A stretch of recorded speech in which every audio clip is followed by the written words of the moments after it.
పండుగలకు ఊర్లకు పోయేటోళ్ళు జర పైలముండుండ్రి. ఇంట్లో బంగారం పైకం అసలే పెట్టకుండ్రి. బందవస్తు తాళమేయిండ్రి.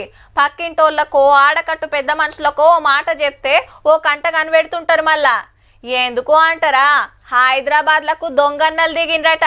పల్లెలకు పోయి పండుగ మురిపెంలా మనం ఉంటే ఈడ ఇండ్లు దోసుకపోయే పిలాన్ మరి.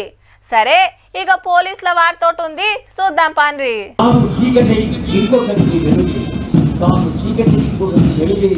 రిటైర్ అవుతున్న డీజీపీ జితేందర్ సార్ కు గిట్ల సెల్యూట్ కొట్టిండ్రు పోలీసులు.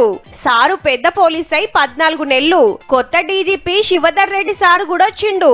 నేరాలు ఘోరాలు కంట్రోల్ చేసినాం, డ్రగ్స్ దందాల పని పట్టినాం, పబ్లిక్ కు ధైర్యం చెప్పినాం అనుకొచ్చిండు Jitender sir. All sensational crimes which have happened in our state were detected within 48 to 72 hours and that is a record. ఇక సజ్జనర్ సారు మళ్ళా పోలీస్ డ్రెస్ తొడిగిండు. ఇయాల్టి సంధి హైదరాబాద్ సిటీ కమిషనర్ మళ్ళా. అప్పట్లా సారు సైబరాబాద్ కమిషనర్ గుండంగానే దిశన్ చంపినోళ్ళ ఎన్కౌంటర్ జరిగింది.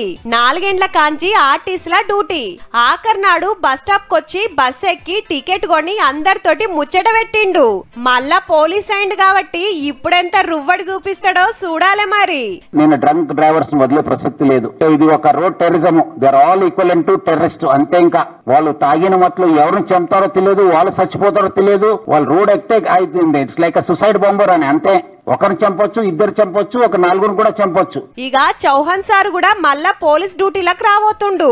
నిన్నటిదాకా వడ్లు కొనుడు, రేషన్ బియ్యం సప్లై చేసే శాఖల పెద్ద ఆఫీసర్ ఉండే. ఈ కాంచి గీ పనులు స్టీఫెన్ రవీంద్ర సార్ చూసుకుంటాడు. మొన్న 23 మంది IPS 6 IAS ల ట్రాన్స్ఫర్ అయితే కురిశీలు దిగుడు ఎక్కుడు నడుస్తుందన్నట్టు.